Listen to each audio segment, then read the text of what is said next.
Good evening. Welcome to Channel 8 Sports and East Brunswick High School football. Hi, I'm John Meggliolaro with Jim Allinder and Phil Hill for our season opener of the 1984 season, East Brunswick against North Brunswick. And guys, this is our 11th year doing this. Wow. And Phil, you're getting younger every year I see you. But let's talk about this East Brunswick team. A lot to talk about, Jim. Yeah, there are reasons to feel rather upbeat about this team this year. They return a lot of guys. Okay, they lose players, particularly in the backfield. But right. My sense is that it's not going to make too much difference because they do have a lot of people coming back on the line. Mm-hmm. They're big, which is a nice, certainly it's a plus. pleasant thing for East Brunswick to have, because going up against the GMC Red Division, which is arguably one of the best in the state, if not the best, you can get worn down if you do not have size and speed on the line. Right. So certainly with tonight's opponent, North Brunswick, which Phil will talk about, that will be something that East Brunswick will try to exploit. They do have a few injuries. I should point out defensively, Richie Whalen, who was the leading tackler last year, is out with a separated shoulder. He'll be returning soon. And then Eric Malecki, who is the starting center, is out with a ankle sprain. So two small considerations, but the boys are ready to go. Greg Colheim, the quarterback this year, he's bigger, back. he's stronger. Good receivers in Jay Tangway, Tim, I'm going to get this straight, Agabatosho, I hope that's it. And good runners, we'll talk about them, Quan, Sabatino, Sermonello. We'll get through all the names as the game goes on. Sure. Jim, let me ask you, East Brunswick finished 4-5 last year. That loss in Sayreville may have left a sour taste, but new team, new year. Where's Marcus Borden at with all this? He's mum, which is usually the case around this time of the year. That's true. I talked to him last night, and he would not volunteer much of anything. As well, he shouldn't. You opened up by saying this was the 1984 season. Did I? 84, yeah, but I'm sorry. But it doesn't make any difference. 1984, though, was the last year that East Brunswick won an opening night game. Okay, so it's a Freudian slip. Yeah. It's 1994, just to be sure that no one is wondering if they've been in a time warp here. Phil, we talk about North Brunswick. We saw a little bit of them last year. They made a major switch now at their quarterback position. All right. The name is Jeremy Selheimer, and Jeremy was a big-time receiver for him last year, had 35 catches, and he's their best athlete, so they put him at quarterback this time. But they got some talent there. You hear the name of Mike Miller and Kashim Grady, two speed merchants in the backfield, which North Brunswick usually has. They're young, though. They're young. Joe Polycaster Jr., of course, coming from a tremendous football family here, is very excited about the season here.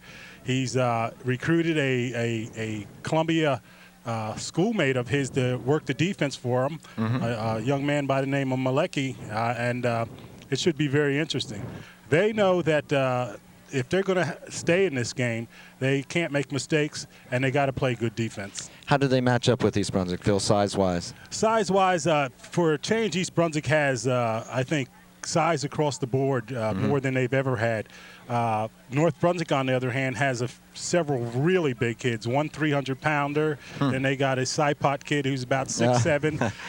Matter of fact, you think it was almost Highland Park here. Saipot, Paulus Castro, some of the names on that North Brunswick team there. But a young coach, enthusiastic, and he knows he's going to have to pull out all the stops to stay in this game. Well, all right. It is opening of the 1994 season tonight here at East Brunswick High School. The Bears against the Raiders of North Brunswick, and we'll be back with the action in just a moment. Well, we welcome you to tonight's season opener, East Brunswick against North Brunswick. Out on the field, you see the captains for East Brunswick, Jay Tangway, number 1, and number 61, David Hagan. And North Brunswick brought their whole team out, representing the captains, I guess, for North Brunswick. Looks like North Brunswick deferred to East Brunswick they won the toss, and East Brunswick is going to receive. Bears are going to go on offense, and let me say, our 11th year, it's good to be back football once again. It's great.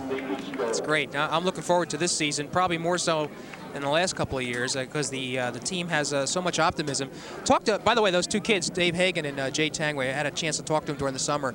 Two nice kids. They really are perfect leaders for East Brunswick, because there is a lot of youth on this team. That's for sure. Yeah, but they are very, very focused. They talked from day one about taking one, the cliches that we talk about, one game at a time. But I really do think that if this team can stay focused on what they're doing, they can accomplish some nice things this year.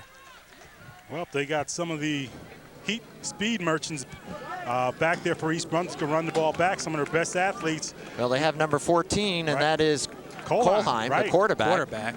Tangway, number 1. And then the next line up, they have Sabatino, and he's number 33, and number 19 is David Kilkenny. He can turn it on also. Jimmy and Phil, as you look down on the field, in terms of size, not in terms of weight size, but in numbers, about the same for East Brunswick as in the past? Number of kids coming out? I would say probably a little increase. Great. Yeah, there is definitely an increase in the numbers, and I don't know if East Brunswick had a little lull there. I talked about that a couple of times, that you wondered whether the direction of the program was headed up, or had they. But I think this is definitely an up year. What we have to watch for, though, is this GMC Red Division, which probably has, again, we said is the toughest. Saraville, Old Bridge, Piscataway, Woodbridge, Edison. I think right down the line. And then Bishop Bar is a new addition to the league this year. Well, we'll certainly touch on all those things as the game progresses, but it's a beautiful September evening for this home opener. And I'll tell you, a different type of opener for the Bears. We're used to being in foreign places for that, but it's nice to have a team that's close to home. And this is North Brunswick's initial entry into the Red Division. This is their welcome to the Red Division, and they're going to get tested well by the Bears. Right. The Bears are in their home green jerseys. North Brunswick in the visitors, white. East Brunswick will be moving left to right on your screen as North Brunswick breaks the huddle and is getting ready to kick it off, and we'll get this season underway. And here we go. Kick is short. Kolheim will come up at the 16-yard line. Right up the middle, he's got some running room. And Kolheim brings it to the 40-yard line. Good field position for East Brunswick. Okay, and tackle by Dave McCracken, number 56 for North Brunswick. Well, we have a stronger, taller Kolheim this year at quarterback. You couple that with the receivers that East Brunswick has. I would like to see them come out and throw. I really would. I think they can do a nice job with the receivers. Well, Marcus says they go 6 deep as far as receivers. And if Greg has steadied himself a little bit, they just might do that. East Brunswick with a full house backfield. Kolheim gives it inside. And fighting is number 44, Frank Sermonello. Sermonello, now a junior. He played a lot as a sophomore last year. Came out as somebody to watch as a sophomore. He plays defensively as well. Not much of a surprise. A basic dive into the line there in the middle of that North Brunswick defense, who held him to a yard. We'll call it 2nd and 9. The ball just over the East Brunswick 40 and an official timeout. One thing we want to watch, John, is the East Brunswick did not have its game scrimmage last week against Port Richmond of Long Island. There was a death on the Port Richmond team. So Marcus is a little concerned about the timing of this team. Kolheim fakes inside, keeps it, turns the corner, still has the ball on his feet. Wow. And Kolheim gets a block, and he's sprung loose to the right side. Can he get around him? And into Raider territory. So there you go. Well, you talk about a stronger, quicker Kolheim, great Kolheim, and he showed it there. He certainly did show it there. Kolheim with good moves that cut in, thought he would be tackled there, showed some great strength and cutting ability and picked up substantial yardage. First down, the ball is spotted at the North Brunswick 26-yard line. So on the second play from scrimmage, East Brunswick moves deep into North Brunswick territory. Boy, that was all Greg Kolheim there. They'll stay with that wishbone backfield. Kolheim gives inside to Sabatino. Sabatino picks up 4, maybe 5. It's good, tough yards. But I was watching that line, Phil. They were moving people out. They're moving people out, but looking at Sabatino, I understand that he's gotten a lot better this year. Before he used to wait to pick his spots. Now he's hitting that hole about twice as fast as he did last year. 2nd and 5 from the 22-yard line of the Raiders. No score. We're just in the opening minutes of this game.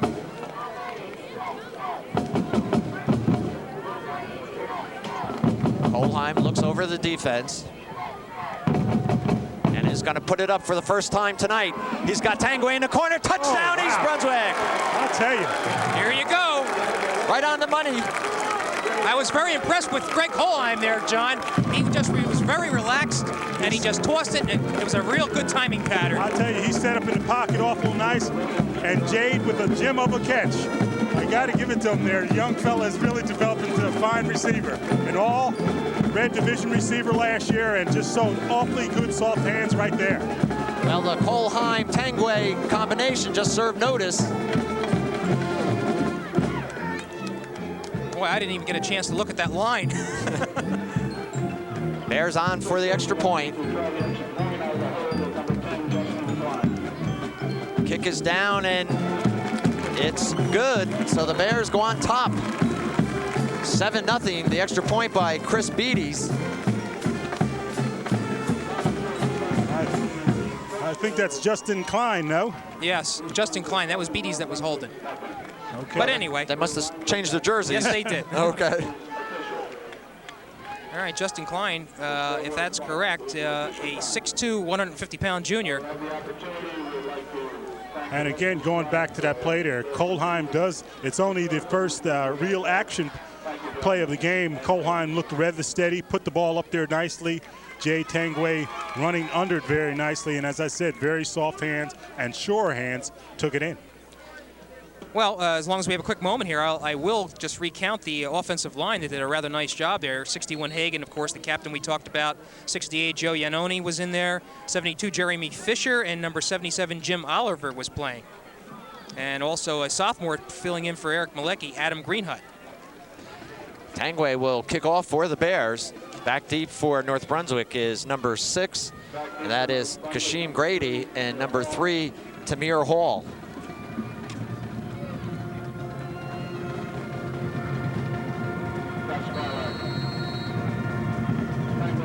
Tangway gets a good kick.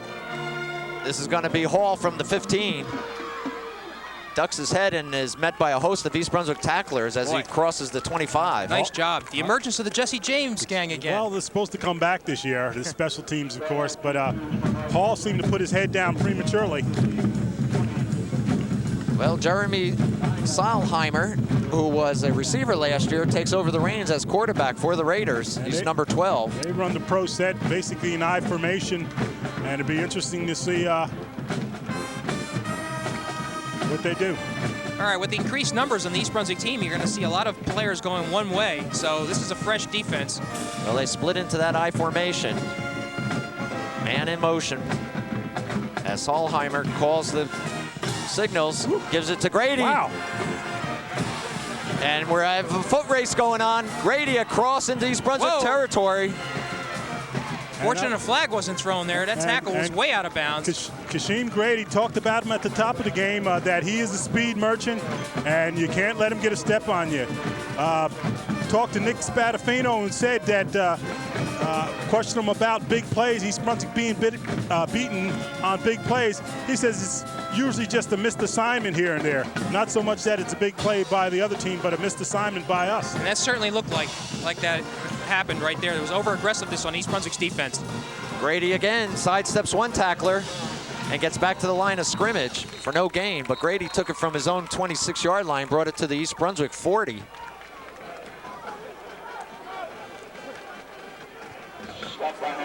And Lenny May leading the tackle there, and you can expect to hear his name an awful lot tonight. Lenny May, the nose guard, and as tough as they come. All right, let's look at the rest of that defense for East Brunswick. It'll be Dave Hagan, again, Lenny May, Sean Daly, Paul Dumas, Jeremy Fisher, Dan Larazzo. We'll pick it up.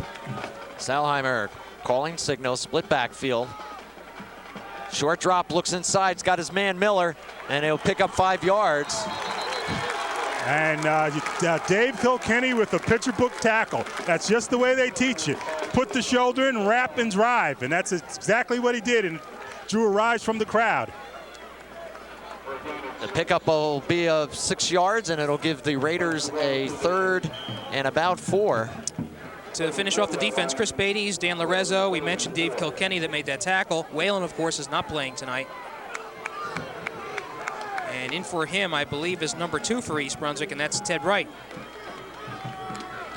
North Brunswick, 3rd down, ball on the East Brunswick 34. Miller to the left. Put a man in the wing and now put him in motion. Salheimer rolls to his right, is looking for Grady on a little swing pass, not there. Nobody there. Good defensive play by East Brunswick. They kind of bumped Grady out of the pattern. I imagine they'll go for it on this 4th down. They're deep enough in East Brunswick's territory. I think you might be right, Jim. It'll bring 4th and 4. Now, East Brunswick has a lot of speed on the line. Well, they look like they're going to punt. Kolheim will go back deep for East Brunswick, and they will punt. There's a flag thrown. We may have a delay of game here. That's probably what it is. 25-second clock. So they're going to bring him back 5 yards. I was talking to Marcus Borden, and we were just to allude to that Port Richmond scrimmage. There was an accident on the Port Richmond team. A player was killed in an auto accident. Some others were injured. So the game was canceled, and Marcus really bemoaned the fact that he wasn't able to get his team into a game-type scrimmage, and things like this 25-second clock is something that they have to learn to play. But North Brunswick got stabbed that time. Well, they'll move it back 5, and they'll move back into punt formation. Again, Kolheim back as the single threat back there for the Bears. Low snap, ball bounces, kick is away. Kolheim will let it bounce, and now he'll pick it up at the 10, and will step out just short of the 20-yard line. It's a good heads-up play by Greg. He got an extra 10 yards by picking that ball up. So the Bears will go on offense for the 2nd time this evening, having scored on their first possession and leading in the game 7-0. And it'd be interesting to see if the North Brunswick makes any adjustment to give their defense some help on Jay Tangway out there one-on-one.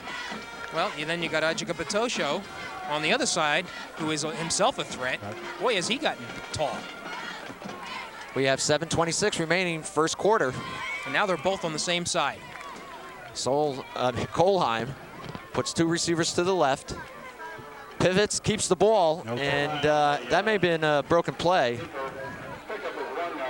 It appeared that it might be, John. One of the things, if this E-Bone's going to be successful this year, it's going to depend a lot on Greg Kolheim's read. It's more than just action plays. He's got to read from his quarterback position and make the right decisions. It'll be 2nd and, let's say, 9 from the 21.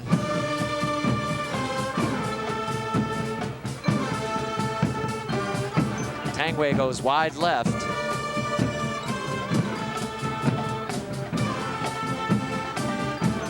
Kolheim on the second back. Sabatino nowhere to go. So it'll bring up a 3rd down and probably a passing situation for East Brunswick. And already Kolheim was a little slow getting up there, and that's one thing we have to be concerned about. Well, that was actually a keep by Kolheim there, and I think when you're in control of the slots there, you get the call, and you're in charge of the reads, you get to make the decisions yourself there. And of course, a correct read is a correct read, but Marcus may talk to him about keeping it so much. With his speed, you don't mind the ball in his hands, but you don't want him taking too many shots neither. Well, it's an obvious passing situation. 3rd and 8 from their own 22. Clock shows inside of 6 minutes left first quarter. Bears on top 7-0. Kolheim keeps, looks downfield, throws outside and misses Sabatino. Pass was behind him. So the Bears will be forced to punt. And Sabatino right at the 1st down mark, sort of lost his footing on the play there, but the ball was thrown to the outside. And the Raiders have held. And should get the ball in fairly decent field position, too. Grady and Seilheimer will go back deep for North Brunswick. Punting for East Brunswick, number 87. That's Keith Figaro. Whoops. And Sabatino a little late getting on the field. Well, again, these are these things that the team has to get at. Figaro, nice punt. Sure was. Grady slips a little bit, drops the ball. I'll tell you. And is able to recover just short of midfield. And Lenny May right there to make sure that he did. So the Raiders will take it over 1st and 10 at their own 49-yard line. And we haven't seen the Raiders really go to the air much. Just that one pass completion for 8 yards. Exactly. So you might see them try to do something a little bit different here. Of course, you want to get your offense going, and they haven't been able to do that in the first 2 series. Seilheimer calling signals. Gives it to Grady. Grady fighting his way for a yard. And Phil, I mean, as good as that young back is, you can't give him the ball every play. You can't give him the ball every play, particularly if he's the main man there. Sean Daly was the first one to hit him. Well, you got Sean Daly and once again Lenny May there as well as Dan Lorenzo. Right. They give Grady one, so let's call it 2nd and 9. Ball right at the midfield mark. 5 minutes remaining, first quarter. Bears on top 7-0. Seilheimer throws. Miller's got it. And Phil, they seem content with that little hook pattern. That little hook pattern. I tell you, Dave Kilkenny, you got to like the way he's playing. Coming up awfully fast and being aggressive. That's what you want in your cornerbacks. And you watch Kilkenny, he might start creeping up a little bit too. Well, he might start creeping up, and if they're smart to take advantage of it, a down, out, and up. He's coming up awfully quick, so North Brunswick sees that. They might want to take advantage of it. Suck him into the sideline and send something down the field. Pickup of 6 makes it 3rd and 3. Ball in East Brunswick territory, resting at the 45-yard line. North Brunswick switches to the I formation. Seilheimer puts it up in the air, Ooh. And that was for picking. And again, once again, Kilkenny right there to get his hands on the ball. As was right. They just could have said, I've got it, and they would have had an interception. And I tell you, fine defensive effort by the Bears there. So North Brunswick will be forced to punt on their second possession. And this will be their second punt of the evening. Well, this time Tangway's back. Tangway and Kohlheimer back now for East Brunswick. Whoops. Kick is a little short, and Kohlheimer will let it roll out of bounds just short of the 30-yard line, and the Bears will take over. Okay, again, a good decision by Kohlheim this time to let the ball go. So we see a couple of new faces coming out for East Brunswick. You know, I think we should point out it is a beautiful night, but it is rather humid, and about 78 degrees or so. And we'll see how well conditioned these teams are. This is going to take a lot out of them. 1st and 10 for East Brunswick from their own 24. I see Bill Belsky has entered the game now for East Brunswick, 6'1", 215. Kohlheim takes a moment, looks things over. Fugaro goes to the right. Tangway and Aji. And there goes Sabatino up the middle. I'm sorry, that's number 44, Sermonello. And he's got the first down. Okay. Did they call timeout? I believe North Brunswick did, yes. Frank Sermonello, 5'8", 173 pounds, and just blowing through there. It's an unusual timeout. Well, North Brunswick called a timeout here, and that's probably the defensive coordinator out there. I mistakenly called him Malecki, and of course that's not his name. His name is Mark Zelensky, and he played with Joe Polocastro at Columbia, and Polocastro was terribly excited about getting this young fellow over to handle his 4-3 defense. Right now they're having a little trouble, and they're trying to make some adjustments there. Now we have a timeout on the field called by North Brunswick, and so with this timeout, 3:46 remaining in the first quarter. It's good to see, Jim and Phil, the size of that East Brunswick line, the mobility, and where the skills of some of the skilled players, if you will. I'll tell you, a lot of that's through hard work. We've been bemoaning the fact for years that East Brunswick just doesn't have the size, and what they did this year, they do have more size than the past, but they also worked a lot harder. 1st and 10, the Bears from their own 37 after Sermonello's first down. Kohlheim gives it inside, keeps it, and is thrown for a loss, and he better hold on to that ball. I believe that's Saipot, is it not, Phil? That is the big man, Big Saipot there. Sophomore. And Frank Saipot is his father. I tell you, boy, that's a name out of the past. That's a real solid name out of the past. Yeah. Again, I think a poor read. My guess, a poor read there by Kohlheim. Appeared that he should have handed the ball up there. It appeared to be a nice hole there. He decided to keep it. Was thrown for a loss. All that will come with time. And I think it goes back to what Jimmy said, not having that game scrimmage. Timing is off just a bit. 2nd and 15, a loss of 5 by Kohlheim. Ball back now to the East Brunswick 33-yard line. 2 receivers to the right. Kohlheim rolls that way, plants, looks. He's going to pull it down and go. Look at that speed. He's by Graves. It's a foot race now. I'll tell you, Solheim knocked out of bounds. Kolheim knocked out of bounds by Seilheimer. Kolheim, I get it, John. But a nice run by the young man. Again, Greg sort of made up his mind to run. I thought prematurely because he did have one guy open there. Turned out to be a very good decision. And a very big play for East Brunswick. That run was good for 40 yards. And already Greg Kolheim is nearing the 100-yard mark in rushing. What I meant to say was Kolheim was taken out of bounds by Seilheimer. If you follow that, you're doing better than I am. Anyway, it's a first down for East Brunswick on the 22-yard line of the Raiders. East Brunswick threatening to score again. Kolheim fakes inside, gives it. Sermonello, he'll get to the 20 and maybe the 19. Gang tackled. I'll tell you, just a fine mixture by the Bears here. It's sort of having the Raiders off balance here. They got mixed in a little passing here. Kolheim handing off, Kolheim keeping, and right now they got the Raiders guessing. And what appeared to not be a big hole, Sermonello got 4 yards out of that. So that talks a little bit about the surge that the East Brunswick line is maintaining. Ball at the Raiders 19. Second down and about 6. And we're going to have an official's timeout. And we have an equipment problem with one of the North Brunswick players. And you look at the officials, that's an all South River crew out there. And just to run down some of the names, the referee is John O'Neill, umpire the famous Red Lozowitz, lineman Kenny Smutko, line judge, a young man I played ball with, Alex Bagmary. The back judge is Mike Dominicus, and the clock operator, Chet Jadrowski. I have to ask you, is that good or bad? Kolheim in the pocket, looks. He's got his man, Tangway, pulls it down. First down at the 5-yard line. Sure-handed catch by Jay Tangway. And that was a rifle of a shot. And one of the criticisms that they often laid on Kolheim was that he overthrew. That ball was laid up there nice. One of the criticisms is that he rushed it.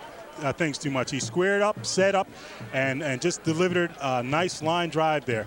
And again, Jay Tangway is probably going to be a sure-handed receiver as you're going to see all year. Phil, you know, we've seen it for years and years. The key for quarterbacks, not the arm as much as planting those feet. That's right.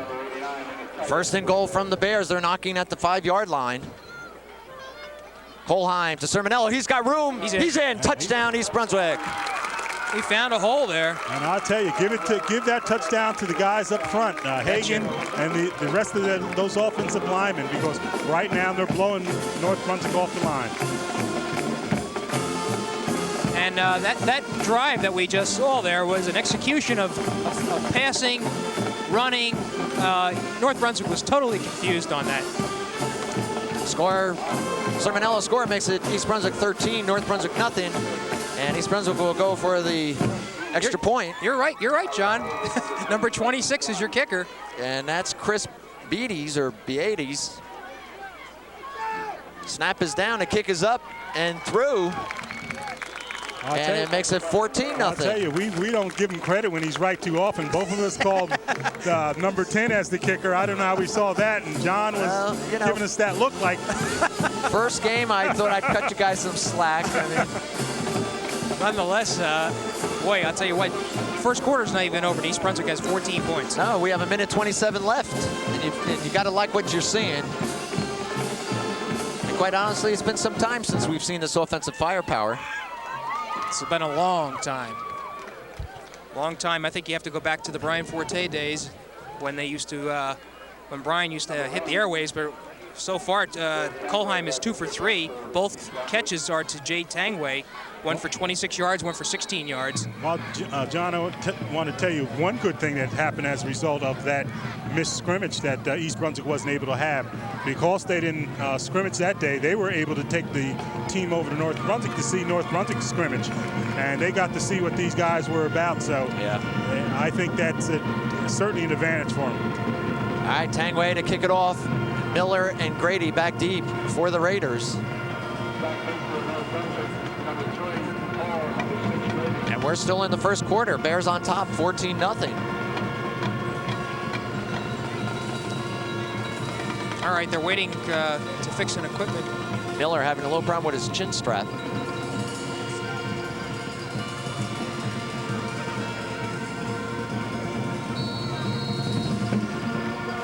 Tangway, good kick again. Miller at about the 10-yard line, looking for some running room. He's and wrapped is nice. taken down at the 24-yard line. I believe that was Teddy Wright, number 2, that was in on that tackle. Well, Phil, you mentioned North Brunswick's first year officially into the GMC Red, and I think they're wondering whether this is where they want to be. It's going to be a tough time for them to step up like that into the Red Division. Talk to Joe Policastro Jr. He didn't seem very concerned about it. He did say, we want to play the best. In order to get better, we got to play the best. But it's going to be an awful tough step to move up to the Red Division. I'll talk a little bit more about that later. Seilheimer brings them out. They're down 14-0. Grady, the lone setback. Grady once again trying to go to his left, nowhere to go. What a great reaction by the East Brunswick's right side of the defense. They just converged on Graves. Well, you had there Sean Daly and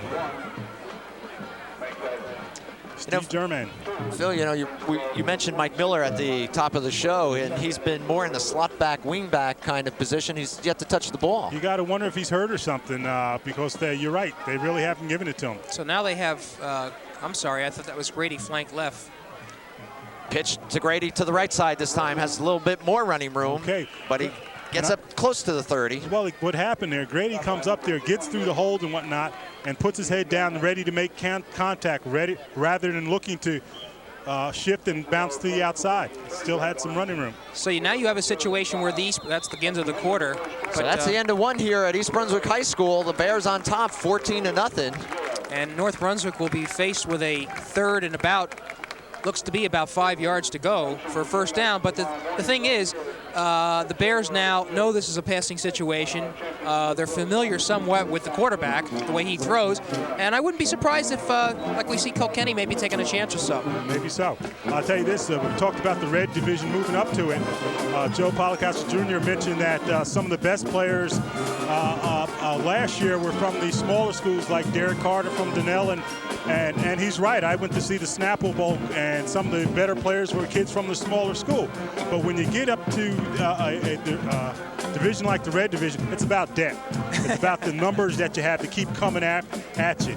And he's going to find that out much sooner rather than later. And so will Bishop Bar coach Tony Asciatino. I have a feeling Bishop Bar coach is going to fare a lot better, though. Yeah. I just think they're going to have quite a better adjustment to the Red Division than North Brunswick certainly.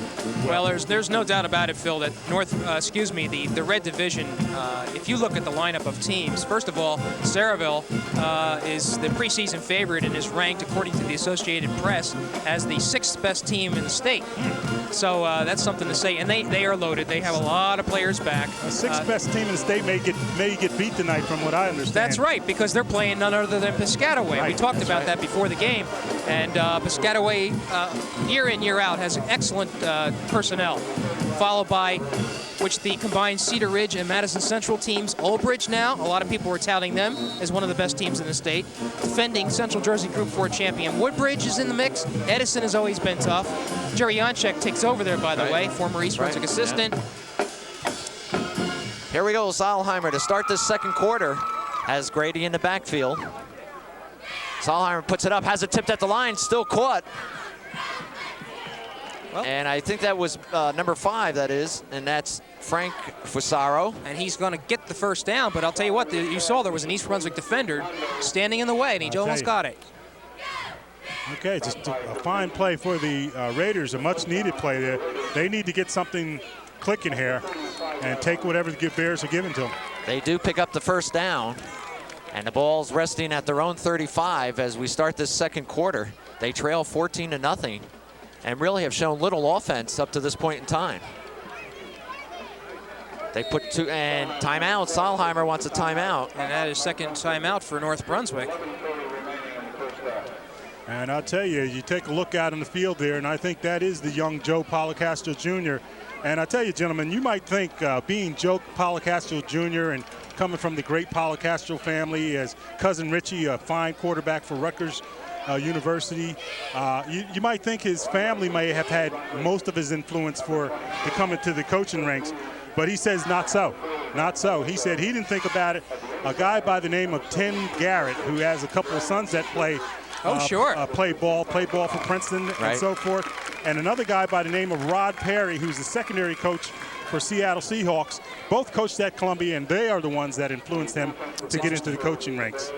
Well, there's something to say about the small schools, and not that North Brunswick is a small school anymore, but the family, of course, the tradition is from Highland Park. That's right. But you mentioned about some of the best players coming from small schools. I think we should point out that the Associated Press also named its top 10 prospects, and quarterback for Spotswood, Charlie Eibler, is listed as the best quarterback prospect in the state. That's very, very interesting. That's interesting, and don't raise your eyebrows on that, guys, because he's great. Well, I got to see him. I got to see him then. I saw him, and okay, we'll see. I know it's a big step. Being small in stature, I like that little guy from South River, quite honestly. Anyways, 1st and 10 for North Brunswick. After that timeout, Miller goes in motion, pitch back. Solheim gets it to Grady, and he is stuffed back there. I'll tell you, a swarmy defense there. Led by number 50, Paul Dumas. The outside linebacker smelled that out, and the rest of the team did the job. Dumas picking up where he left off last year. We saw him coming on as one of the better linebackers around, and he showed it right there. You're right, Jim. He was the first one there, and the others just swarmed him under. And you see him facing, well, you don't see him on our camera right now, but number 50 looking for signals. I'll tell you what, 5'9", but 192 solid pounds. He's been in the weight room. So that loss drops North Brunswick back to their own 31, and they're facing a 2nd and 14. Miller goes in motion. Grady this time to his right. He still has nowhere to go. Flag is thrown, however. And once again, Lenny May getting up off the bottom of the pile, and Lenny May is having a whale of a day. Flag is a clip against North Brunswick, or blocking below the waist. Boy, I'd like to see that one. I didn't see a blocker in sight. Did you, Must Phil? have developed very quickly. Yeah. And East Brunswick now will have the option to either accept or reject it. I wouldn't be surprised if they rejected it. Boy, I'll tell you what, that defense looks outstanding tonight. Looking at Marcus Borden, he's saying no. No, they changed their mind on the sideline. They'll move him back. Let's move him back some.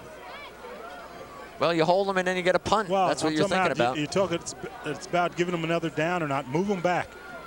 And that's what they're going to do. Well, I'll tell you what. When we came here, it was about 15 minutes before game time, and I was wondering where the crowd was. They're here now. It's a nice crowd. Sure is. And I'll tell you what, the Bears will be hosting Perth Amboy next week, and there should be a fine crowd for that one. Joe Stinson and company, and they tell me he's got his troops ready. Quarterback Ali Hoover also being touted as one of the best players. North Brunswick facing a 2nd and 29 now from their own 15 after the penalty. And it's Grady one more time. Wow. Good hard hits. And Grady gets to the line of scrimmage and then is plastered. Not only is East Brunswick's defense reacting, but they are hitting hard. And I'll tell you what, that has a tendency to get a team down real quick. And I can't be sure, but I think Jeremy Fisher may have had the first hit on there. And then the rest of the team followed. Just a good, solid.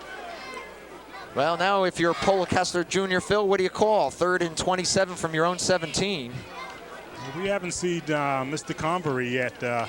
His wide receiver pull one in. Well, and a timeout. Wow, and I think official's timeout. And I don't know what Grady is talking to the official on the sideline. I think he was saying that his equipment needs repair. Now, is this a charged timeout to North Brunswick? It seems to be an official timeout, Jim. Yeah. Okay. Just to look at the staff for East Brunswick's football team this year, we're all familiar with Nick Spadafino, who will be back as the defensive coordinator. Tony Toto, offensive coordinator. Harry Morris, of course, is back to head the offensive line. Bill Pellegrino is coaching the defensive backs. Don Sulfakonic, defensive line. Bill McDougall is the freshman coach. Keith Lane, freshman. And Glenn Pazinko is also a freshman coach. Seilheimer drops and is sacked. Wow. Got him. He took 2 steps and that was it. That was a blitz there by number 40. Number 40 for East Brunswick. Dan Lorenzo.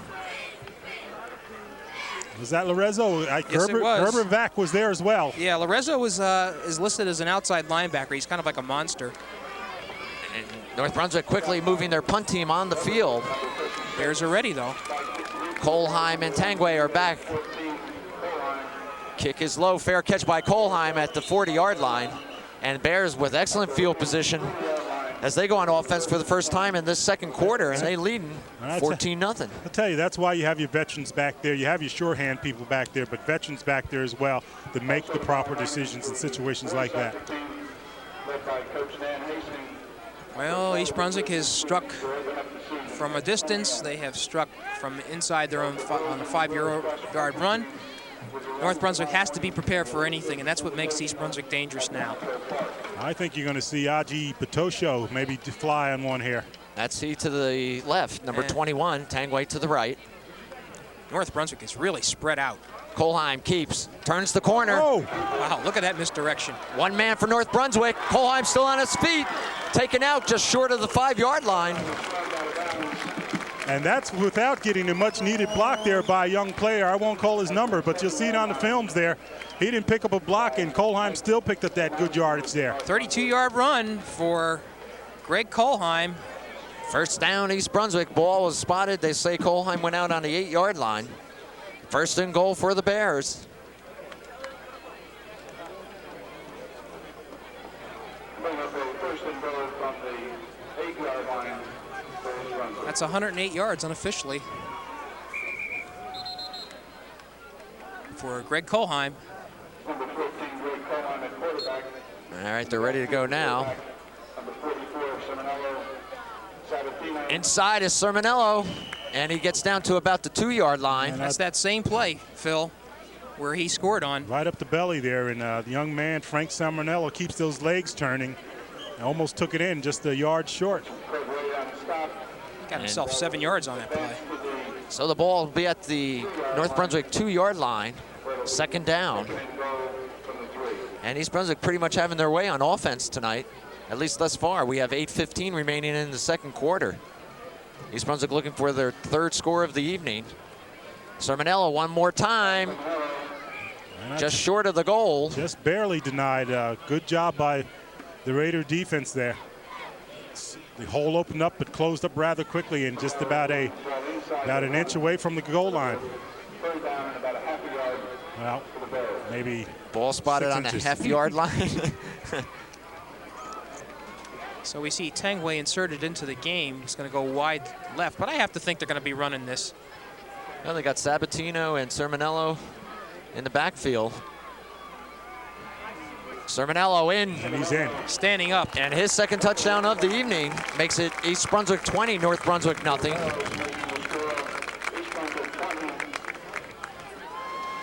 And Sermonello, I believe, had just 4 touchdowns, 4 or 5 touchdowns last year, so he's well on his way. He's halfway there now.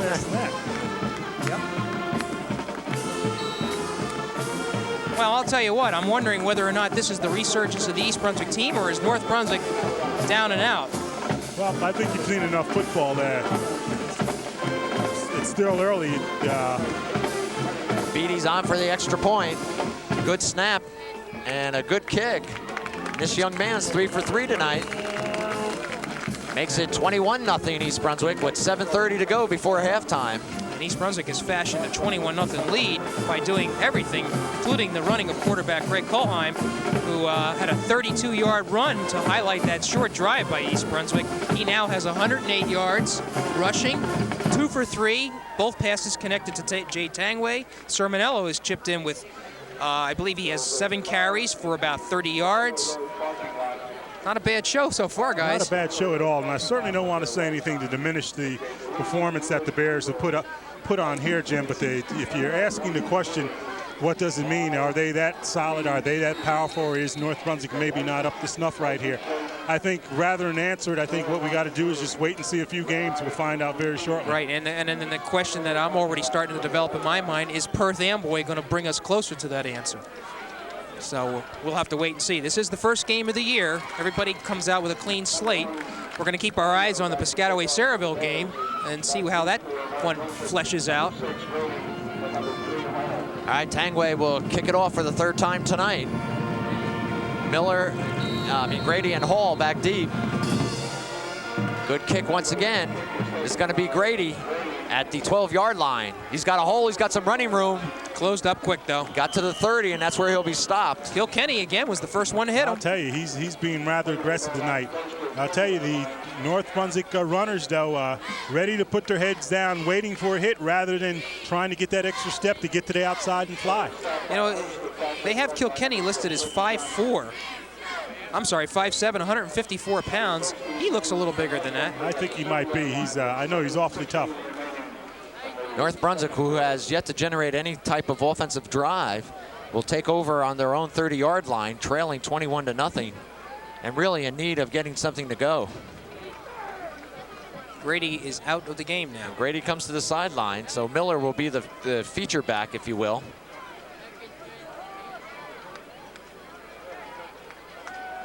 Solheimer looking, pass off the hands of his intended receiver. That was number 25, Convery. And he may have heard the footsteps of Kilkenny right there. Kilkenny's, as I said, has been very aggressive. And right up on him there, the ball, forcing the ball to bounce off Convery's hands. Phil, you have number 72 for the Bears, Jeremy Fisher, 6'2", 236, playing up as a up linebacker, right in the middle. I'll tell you, it's perfect size for the pros. I'll tell you. That was my size when I played.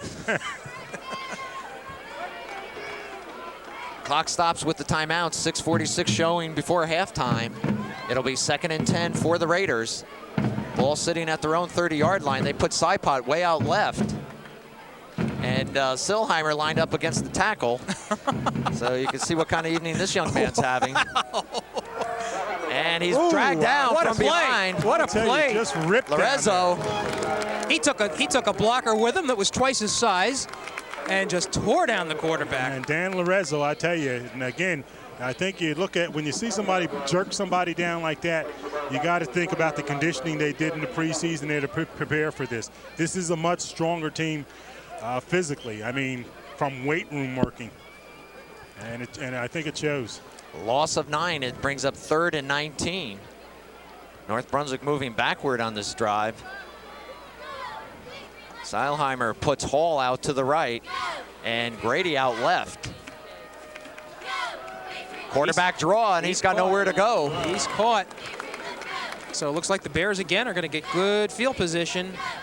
Fourth down. They have had the ball 4 times, and they have scored in 3 drives. And for Jeremy Seilheimer, you got to feel for him a little bit. And everything receiver last year, thrust into the position of quarterback this year, and having a tough time tonight. Tangway and Kolheim awaiting the punt. Almost blocked, and we're going to have a roughing the kicker. Sure is. Now, that would be is that a 15-yarder? It's an automatic, I believe. Is it an automatic? First down, I believe. Okay. Hagan couldn't hold up.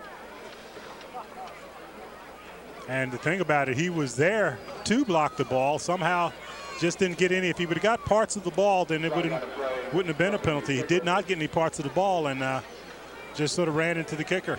Well, Phil, you find yourself, you have no angle and you're right on top of the kicker. Then I think that's where Hagan found himself. All right, Marcus Borden has the same question I have. Is it an automatic first down? Phil says yes.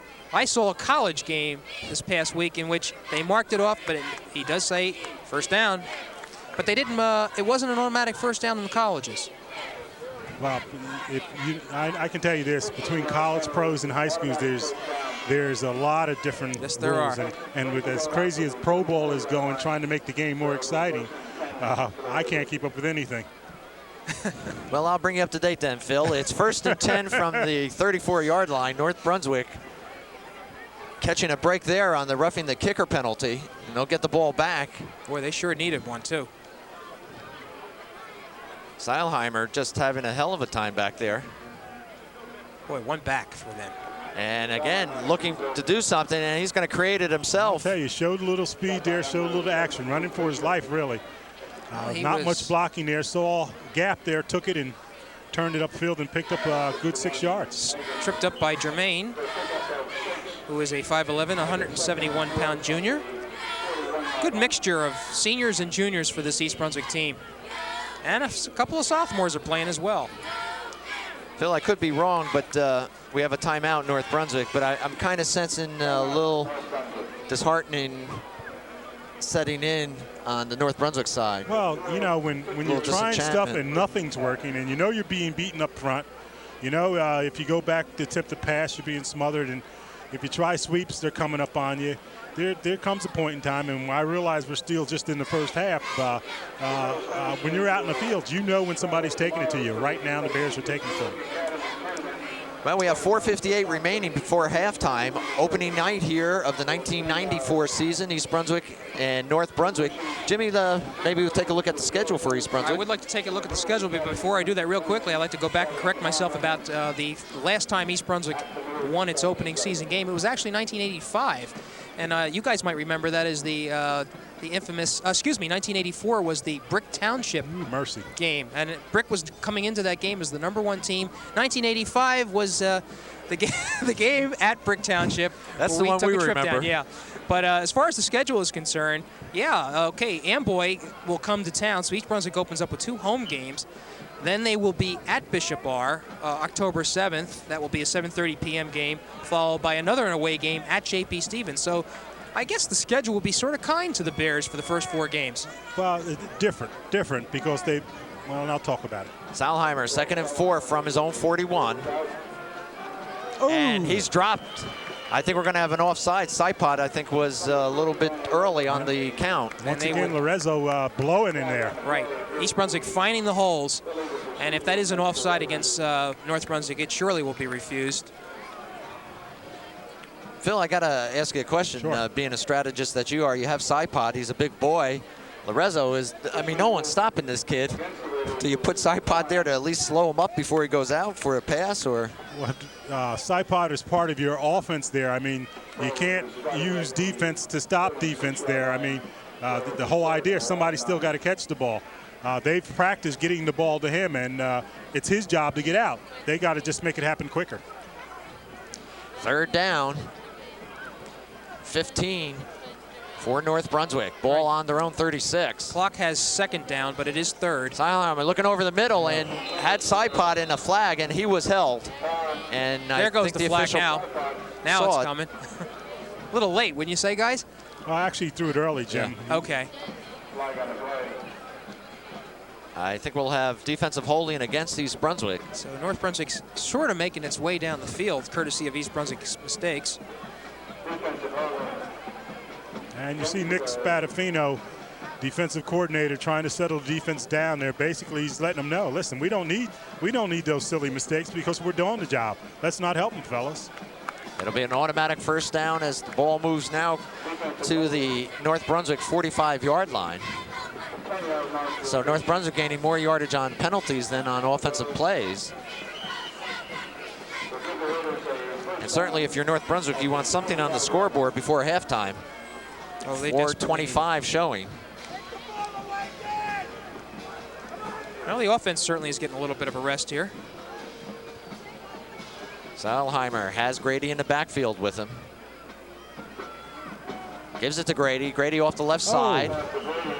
Picks up about 4 before he's taken down. I don't think we can call Mark Lorenzo's name again, and he's playing a super game. Seems to be in on everything. We had Lenny May just in on everything earlier in the game, and Lorenzo has picked up from there. 2nd down and 6. The Raiders right at midfield. They trail 21-0. 3:40 remaining, 2nd quarter. Home opener for the East Brunswick Bears. Salheimer looks to his left, throws it over the head of Convery. Well, he's been high on his last couple of passes. He's been high on it because he's been rushed, and once again, off the hands there, because Kilkenny's right there as well. And North Brunswick not trying anything, tricky, just trying to connect with that quick pass, good for 5-6 yards. And the Bears knew this would be coming. I talked to Harry Mars. He knew that they were a 3-step setup team offensively, and what they had to do is put the pressure on him, and that's what the Bears have done today. Not allowed him to set up comfortably because there's been constant pressure on him. The proverbial big 3rd down play for North Brunswick, and I think we're going to have an official time. Boy, we've had an awful lot of officials times. What is this? I never saw so many guys have trouble buckling a chin strap. Well, it's all about fundamentals, gentlemen. You got to teach the basics. Buckle the chin strap this way. It's important, that's for sure. All right, we'll wind it up and do it one more time. 3rd and 6. Miller and Grady in the backfield. Sipot to the right. This is Grady. And Grady's going to go nowhere near the first down marker. It's a curious play, is it not? 3rd and long. Element of surprise they were hoping for. No, I think the Bears want to have one more opportunity here with a little over 3 minutes to go. Okay, Sean Daly shot in there first and slowed him down, and of course Dan Lorenzo came to finish him off. And North Brunswick will punt with a 4th and 5. Well, you have a well-rested offense. Kohlheim goes back as the single receiver. Line drive off Kohlheim's hands, picks it up, goes to his left, breaks one tackle, still on his feet, needs a block to get outside, and brings it up close to midfield. What a return. I tell you, just a fine athlete, and you can see by that ability there, Kohlheim would be fine at any position there. Yes, he would. He's an all-conference as a sophomore defensive back, and showing just brilliant moves there, fine speed. He could be an outstanding receiver and a fine running back as well. Well, I think that was a line drive punt, and it was low enough so that it may have gotten in the lights, and I think Kohlheim lost that. But all right, they're going to say Kohlheim stepped out of bounds at the 47. It'll be 1st and 10 for the Bears. They have 2:47 to work with. They're going to have to advance the ball pretty quickly, so we should watch the receivers. Agajipatosho is on the left side, Tangway right, and there's 2 other. We got 4 on the line. Kolakowski out there on the right as well. Sabatino still on his feet, close to the 50-yard line. And isn't that typical of Marcus Board to do something like that? Put out 4 wide receivers and then put it right up the pipe. Well, we've seen that for a number of years. David McCracken, number 56, linebacker, in on the tackle there. And North Brunswick has some people playing right now, and they're just getting worn down now. Clock ticking, 2:20 remaining before half. 2nd and 8 for East Brunswick. Ball just shy of midfield. 3 receivers to the right. Kohlheim, a little screen out to Kolakowski, but Sipot using that side. Well, that's not Sipot. Yeah, it was. Yeah. Number 91. He was the one. He's up there to knock that ball down. Well, he at least made a wall that Kohlheim had trouble throwing over. So it'll bring 3rd down. The clock stops with the incompletion. Trips right. 3 receivers again to the right. Kohlheim will roll, keeps the ball, trying to get to the outside and is tripped up. And again, David McCracken in on the tackle there, doing a fine job at the linebacker there. Just did trip up Kohlheim to keep him from going for long yardage. 4th down. Well, okay. Marcus elects to punt, as well he should. Clock is moving, 1:45. Bears on top, 21-0. Now, North Brunswick has exhausted its 3 timeouts, so they can't stop the clock. So East Brunswick should take its time. And Kohlheim coming off the field a little gingerly there. Yes, he is. Actually limping. We'll keep an eye on that. I saw the 2nd-string quarterback for East Brunswick, Scott Hops, who was a 6-foot sophomore, warming up before, so he would be the one that would come in. East Brunswick in punt formation. Great punt. Fielded by Seilheimer. Good and he'll coverage. be taken down at the 25-yard line. Okay, Aji Patosho slowed him down, didn't wrap, and unfortunately didn't cost him. And so with 1:11 showing, North Brunswick will try to do something before halftime. Now the Bears know they're going to probably, in all likelihood, try to put it in the air. And I said with that 3-step situation, they're putting the constant pressure on them. You might look for quick hitters, quick passes by. Or a little screen. All right, the clock is running, so East Brunswick has its 3 timeouts. Let's see if- Seilheimer sees the whole right side open, takes advantage of it. He's got the 1st down, but the clock is moving, 41 seconds. All right, well, that And I believe North Brunswick only has 1 timeout remaining. They have no timeouts. Anthony Gerbevac coming up with perhaps a touchdown-saving tackle. Of course, Well, I had thought that the Bears might want to stop the clock themselves, but that was a first down, so I think they're just going to be quite content to go off the field 21-0. Clock again stops. Timeout. They had one more timeout. I thought I was right. I think this is an official timeout, John. I might be wrong, but they're conversing with each other. Oh, you could be right, Jim. I don't see the coaches allowed on the field yet. All righty. Well, they're looking for a player. excuse me? I hope they're not looking for a football. All right, the official's talking to Bill Pellegrino. Oh, I'm glad I got that right. First game of the season, you're allowed. It could be anything. I mean, this is a group of South River officials. That's right, it could be anything. Does the stands... What time is the wood open till? Anything, you're right, Phil. No, it could be anything. Well, Pretty lively discussion going on. Yes, there is. They may have lost track of how many timeouts North Brunswick had. Well, they should have asked me.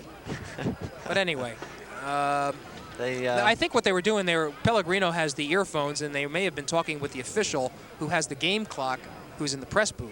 Well, they have a veteran, Chet Zdrowski there, who's 10 seconds to be added to the clock. one of the best. Oh, you're right, Jim. It was a clock issue. They're saying 10 seconds will be added to the clock, giving North Brunswick actually 30 seconds rather than 20. That'll stop the clock. So about, what, 5 went off there? So we got 25? About. And they'll start the clock up again once we hit 20 seconds to go. All right. Chris Beatty doing a good job there, making sure that pass didn't get off. All right. I'm looking at Kolheim. He seems to be okay. He's walking. Well, he's sort of standing still right now, but doesn't seem to be favoring that leg.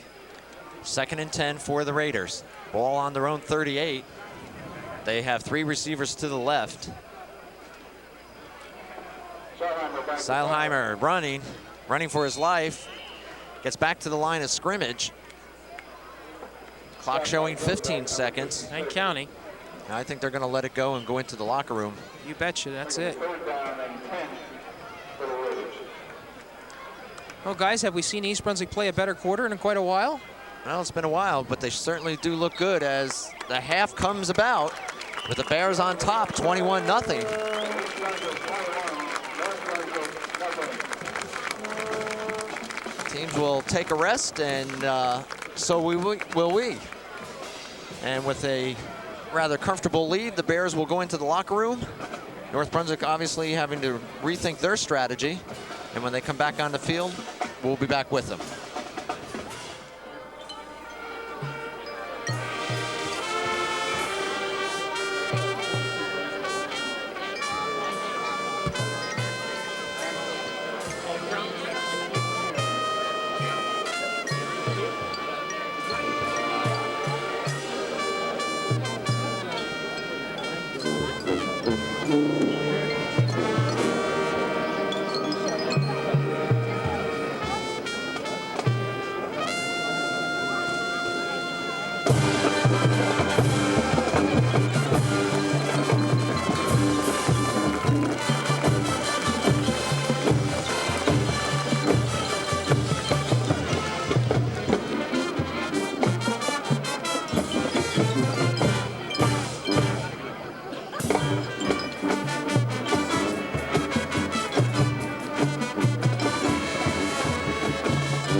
Well, we want to welcome you back to the second half of this East Brunswick-North Brunswick home opener. And the Bears are on top 21-0 as we get ready to start the third quarter. And Jimmy, give us a little bit of the stats, if you will. It was a rather dominant half for East Brunswick, as the score would indicate. And as we mentioned, Greg Kohlheim with 5 rushes, one for 35 yards, another for 40 yards, and another for 32 yards, all of which led to scores. And he finishes with 108 yards rushing for one half. Sermonello, who scored twice, one from 5 yards out and 1 yard out, was a workhorse back, and he had 32 yards on 7 carries. And Mark Sabatino had 2 carries for 9 yards. Kohlheim 2 for 4 from the air, both catches by Jay Tangway, one for 26 yards and one for 16 yards. I don't have the first downs, but East Brunswick clearly leads in that department, and the East Brunswick defense was outstanding. Frank, if you're Coach Policastro, what do you do at halftime with your team trailing 21-0? I'll be frank if you want me to be, John. But I'll tell you seriously that what you got to do is tell your team that there's another half here. We quite didn't get anything accomplished there. We're not getting off on the ball as well as we should. We want to get out there, establish something very quick, and have some success early on. Take whatever the Bears are giving us. If they're letting you throw underneath, do that. I think that you'll probably might see them go back to the running game again and try to establish something there, and then mix it in with passes as they pick up 3 or 4 yards. Well, one thing obvious to me was that Miller and Convery were really not noticed at all in the first half. Right. And you can't give Grady or count on Grady the entire game. Well, you can't count on Grady, but again, Selheimer just has had no time whatsoever. This team has been very well scouted, and the Bears have kept the pressure up on him. And Selheimer, again, he's just a first-year quarterback, doesn't know whether he's coming or going. Well, East Brunswick will kick off to start this third quarter. And North Brunswick will have an opportunity to at least try to get something going on offense. That's right. They deferred to the second half, and they desperately need the ball as many times as they can to see if they can catch up. It's going to be difficult, though. Tangway, short kick this time. It'll be taken by one of the upmen at the 35-yard line. I'm sorry, at the 25, and he gets up to the 35. And that's where North Brunswick will start this third quarter. Well, the East Brunswick defense did its job. They were all over the place. And, boy, how many times did we mention Dan Lorenzo's name? And Lenny May, who just made the tackle there. I mean, all of East Brunswick defense is playing good ball, but Lorenzo and May have been forces tonight. It'll be 1st and 10 for the Raiders. Ball just shy of the 35-yard line. their own 35. They come out in that I formation. Grady, the featured back. There goes Saipot. Saipot will switch over to strong side to the right. This is Grady once again, and he gets to the line of scrimmage and no more. Well, it seems like first of all, the East Brunswick line is doing its job and not allowing itself to be pushed back, and then the linebackers are left with the easy pickings after that. You're right. Paul Dumas filling in there after the line slowed him down. Dumas came into lower the boom to stop the play. 2nd and 10.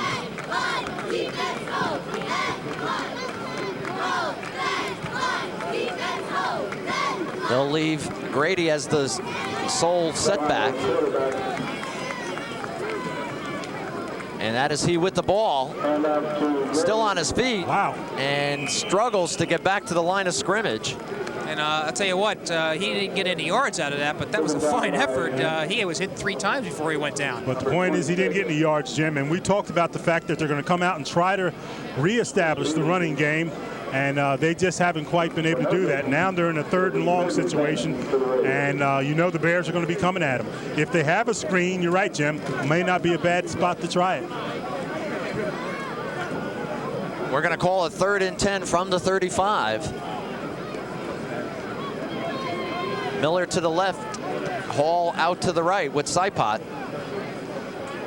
Salheimer dropping, being pressured, and he's not going anywhere. In fact, he's going to be dropped for a 5-yard loss. What do you got? That was Sean Daly, one of the players in on. Chris Beatty's, again, slowed him down initially, and then, of course, the rest of the defenders came on. But Selheimer having a very difficult time, not able to find anything anywhere. All right, so one question is answered. Kohlheim is out there as one of the deep backs. He was limping a little at the end of the first half. The punt will be fielded by Tangway at the 40. And be taken down immediately at the 41. And East Brunswick will go on offense. They lead 21-0. Okay, Adam Davis in on the tackle there, and the Bears again will come out to try to get their offense going. And really, they've been able to do just about anything they want to do. And I think one other thing, Phil, is they've had good field position to start drives every time they've had the ball. Aji goes to the left. Tangway goes to the right as they stay in that wishbone or flex offense. Kohlheim keeps it, got the left side, plenty of running room, picks up about 8. Good yards. And you got Nick Pappas, the defender there, making a tackle on Kohlheim. All right, Kohlheim's limping again. We'll watch it now. He's favoring that knee. Again, I point, all this is a read here, but I think I might back off. You know, I just don't want him, I think, at this juncture. Here's a game that's out of reach here. I don't know how much you want to really run him, particularly if he's limping at this juncture. Right. 2nd and 2 from the midfield line. Inside handoff, Sabatino quickly. He's got the first down. Okay, that was a counter play and a predetermined play that time. No reading on his part. He knew exactly where it was going. Sabatino picked up the first down. First down, East Brunswick, as they move into the North Brunswick end of the field. East Brunswick having their way on that line of scrimmage. Indeed, they are. 1st and 10, ball spotted at the North Brunswick 47-yard line. Kohlheim gives it inside. Wow. Whoa. And this is, look at that run. Sermonello, and he gets inside the 30 with the first down. Good 16-yard run by Frank Sermonello. I'll tell you, just hitting that hold rather explosively there and keeping those legs running. You young backs that are out there, you want to do just like Frank did there. Once you get hit, you don't stop. Keep the legs churning. Ball will be spotted on the North Brunswick 29-yard line, and East Brunswick content to keep it on the ground, and no reason to change that strategy. Number 87 wide for East Brunswick, Keith Figueroa. Their first possession of this 3rd quarter. Kohlheim, a little counter inside. We have a new back here. Wow. That's number 20 for East Brunswick. Wow. He's going to go in for the score. Well, whoever he is, what a debut. And that is number 20. That's Kwan. Kwan. Right. Matt Kwan. Boy, did he take off? Did he have the Jets? And he did blow through there. I think he caught us all off guard because he hadn't been in the backfield. And man, 29-yard touchdown score for Matt Kwan. Makes it 27-0 East Brunswick, looking to pick up their 28th point. Tremendous blocking there, by the way. I think we just have to mention that Oliver Hagan was in on that. Fisher again. And Beatties, with his streak intact, makes it 28-0. Bill Besky, number 79, was also doing the job. Boy, I'll tell you what. Well, if North Brunswick had any glimmer of wanting to come back, I think that probably did something right there to him. Well, but you know, if they're anything like the Paulo Castro tradition here, they're not going to give up. They're just, but they are overmatched. Make no doubt a mistake about it. Now, we made an observation, Phil, about Kohlheim limping, and maybe you said that they don't want to do too many things. You think this is a comfortable enough lead that they can take him out, perhaps? Well, I don't know that he needs to be taken out. I just think what type of plays that are being used. You don't want him taking shots unnecessarily. Okay. He is the franchise, to be quite frank, and you just can't afford to lose him. But Marcus Borden hasn't been one to baby any players. If you're there to play, you play. Well, and the other thing we've alluded to several times this evening is East Brunswick has not had a scrimmage, and he might want to give Kohlheim that work. All right, Beatty's going to kick off. They're going to give Tangway a break here. This young man's showing a strong leg. Hits a line drive. Picked up by one of the upbacks for North Brunswick. And goes out of bounds. That was number 41.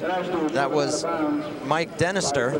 Mike Denaster, that's a New Brunswick name. Denaster, I'm sorry. New Brunswick, North Brunswick name. Okay, Jimmy's old alma mater, that old area there. He knows all those names. Oh, yeah. His father, Jimmy, played for New Brunswick High School. 1st and 10 for the Raiders. They trail 28-0 with 7:34 remaining in the third quarter.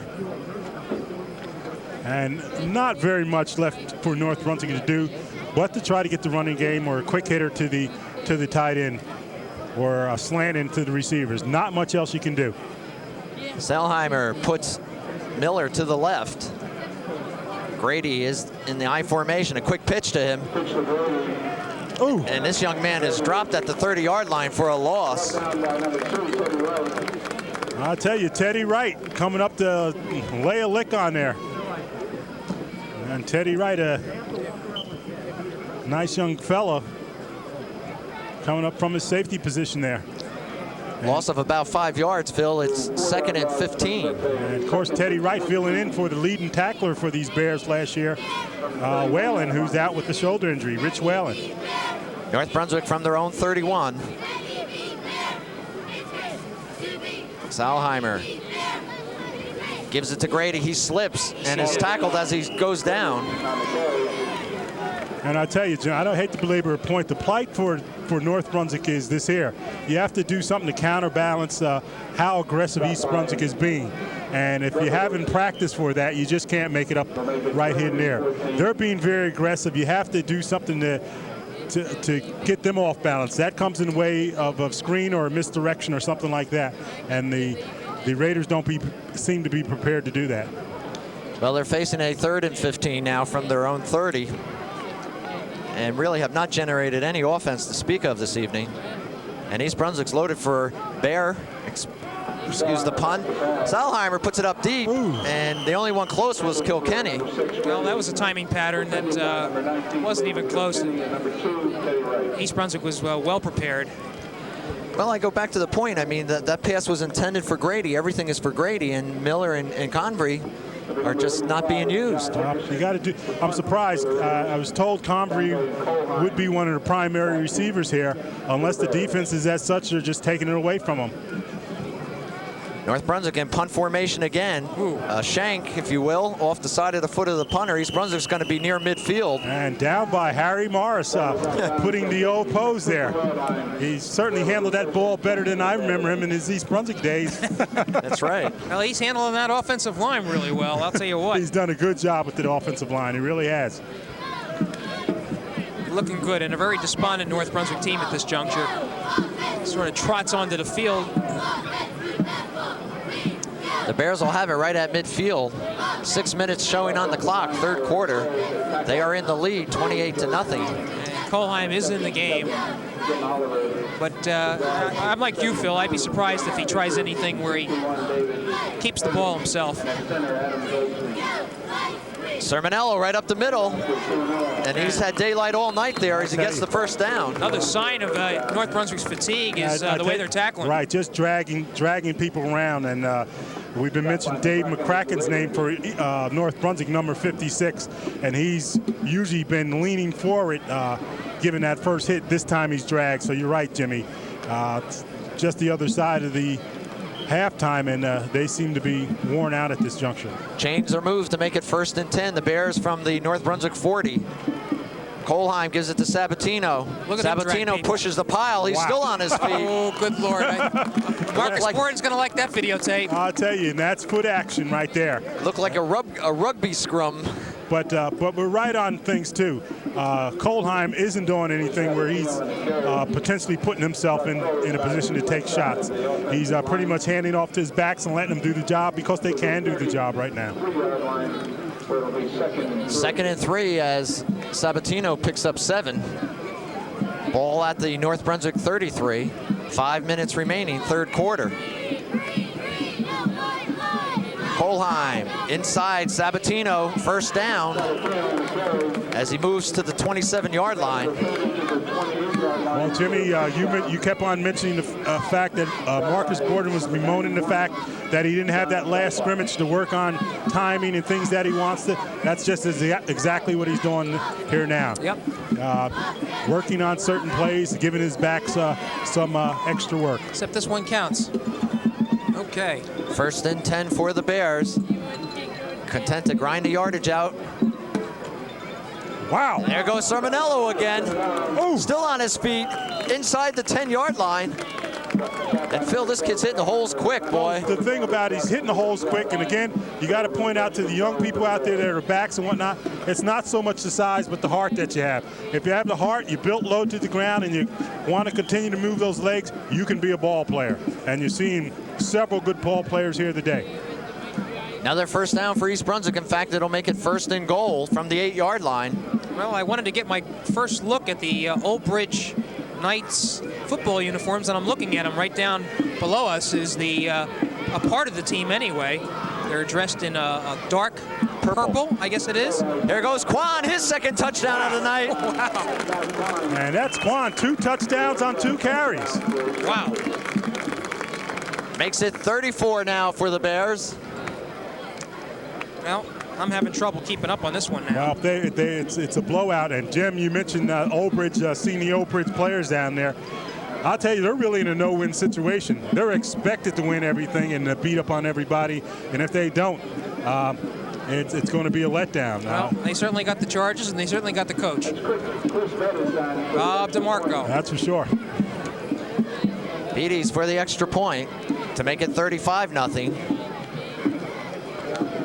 And he's good once again. I'll tell you, this guy has got a run here. He's got 5 extra points. Well, good. It's just amazing how year after year East Brunswick is able to come up with such a solid kicker. Yeah. We see other teams that struggle with the kicking game, and no matter what, Marcus Gordon is able to come up with a solid kicker year after year. Hey, we were talking about Old Bridge. I think we ought to mention that November 24th, Thanksgiving Day, East Brunswick will be meeting the what's their nickname? The Knights, I guess it's called. And it's going to be a Thanksgiving Day contest. The first time that these two teams have met on Turkey Day.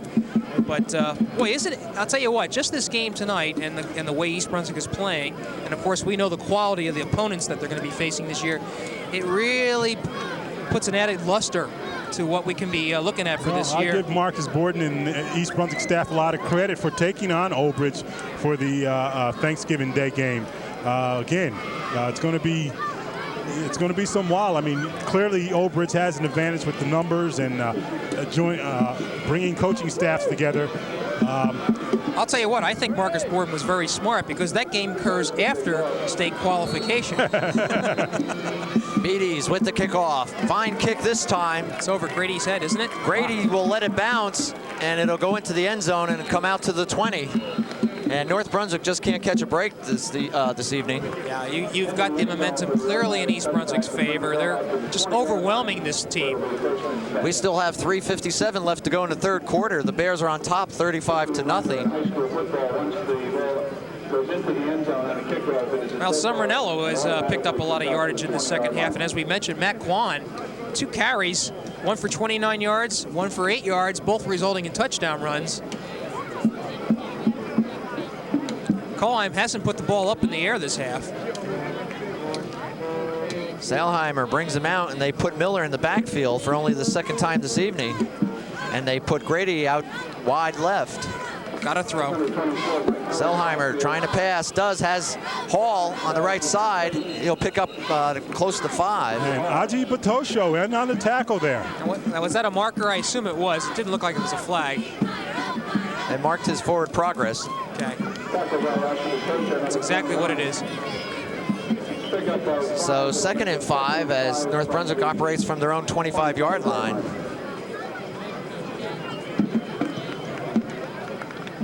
All right, now do we take him out, Phil? 35-0. I don't think you're going to see that happen. Okay.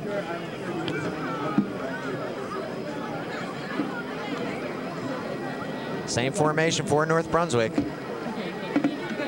Sailheimer running for his life, looking for someone. He's going down. I'll tell you, Chris Beatty once again. He was. Beatty's once again in on the tackle there, and he's played a fine game as well. Beatty's just a sophomore, by the way. So with the loss, it'll move it back now for North Brunswick. So some fine sophomores getting an opportunity I'll tell you, to play. right. Chris Beatty's 5'11", 178 pounds. By the time he's going to a junior, he's going to be about 210 easily, I think. So 3rd and about 12 from the 17. North Brunswick having a difficult time of keeping that East Brunswick defense off of Sailheimer. Clock down to 2:25 here in the third quarter.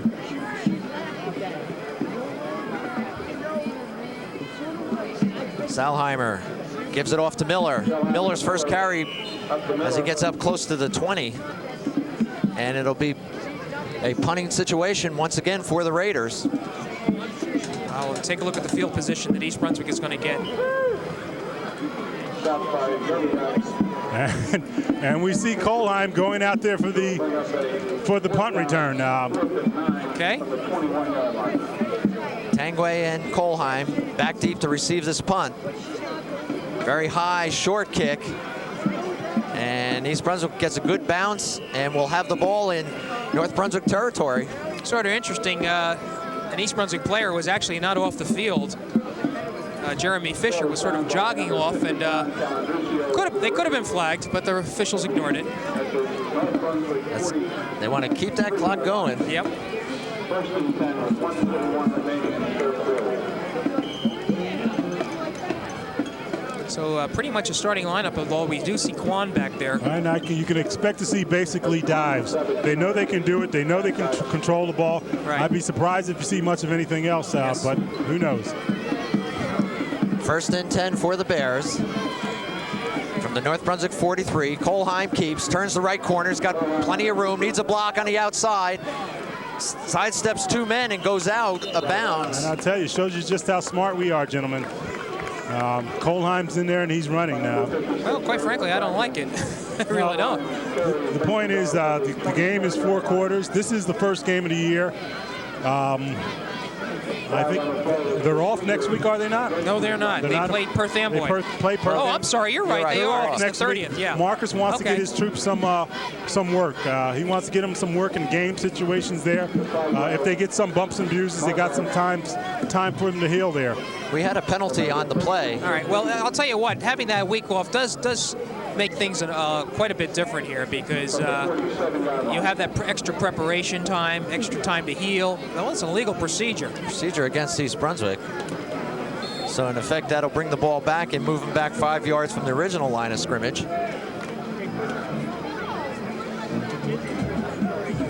Down remains at first down. 15 now this time. May will come in as the tight end. Tangway wide left. This is Sabatino slicing his way through the North Brunswick defense almost to the point of getting it first down. Just shy of it. 12 good ones.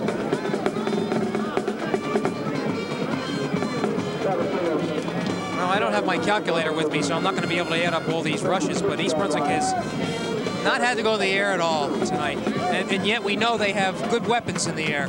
And I tell you, if you hear some wincing back here, it's not my normal woos, but my brother Max, who used to play in South Rivers Wishbone, and just for him to see a wishbone as much as he got hit in it, pains him. He sees the wishbone formation, and all of a sudden, he gets tremors. Sabatino, I think he's got the first down as we near the end of the third quarter. It's close. And certainly Max was the star in the family. We know that. Everyone but Phil. Phil, did you even play? We've never heard your name. Well, it doesn't matter, I guess. And that'll do it. Third quarter over here at East Brunswick High School. The Bears with a very comfortable 35-0 lead over North Brunswick.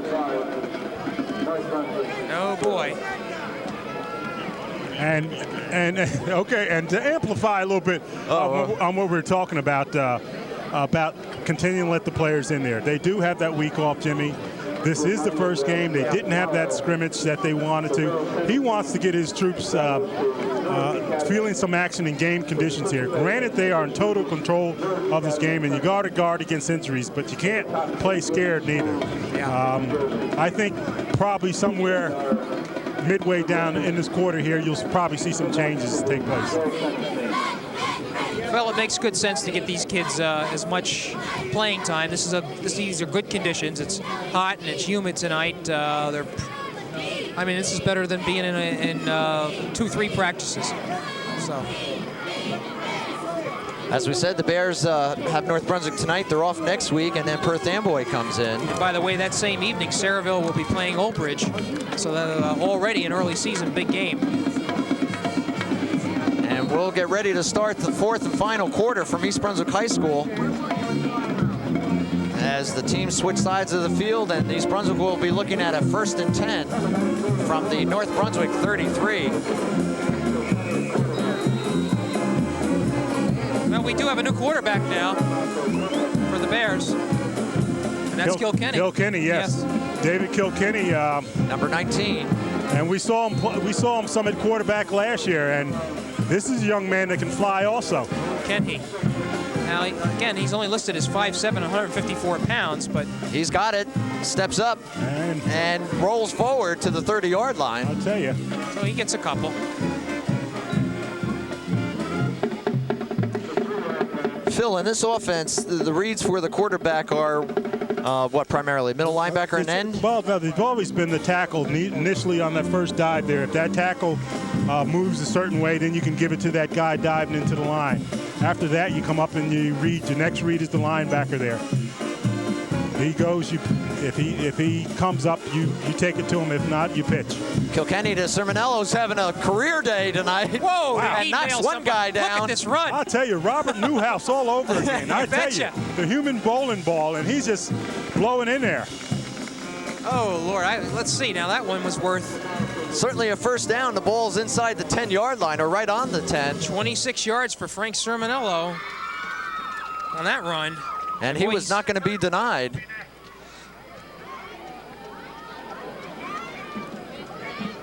Big night for Sermonello. First and 10, first and goal actually from the 10. Number 6 for East Brunswick carrying, and that's Ricky Johnson. Ricky Johnson go with the carry there, and Ricky picking up 3 yards there. And John, a young fella that you know. Yes, I know Ricky. When you think of Ricky Johnson, you think of nice kid. Yeah, that's as simple as that. Nice kid. Good to see him out there. Really. Well, by the way, Frank Sermonello has 11 carries, and he has 104 yards. I have him over 100 yards. So we have 2 East Brunswick players that have rushed for 100 yards. I wonder when the last time that happened. 2nd and 5. Johnson actually picks up 5 yards. Inside handoff. And I looking to see who that was. And that's Sermonello. First time he got something less than 20 yards. Having a tremendous night tonight. So it'll bring up 3rd and goal, right on the 1-yard line. And we see Tangway come back into the game here.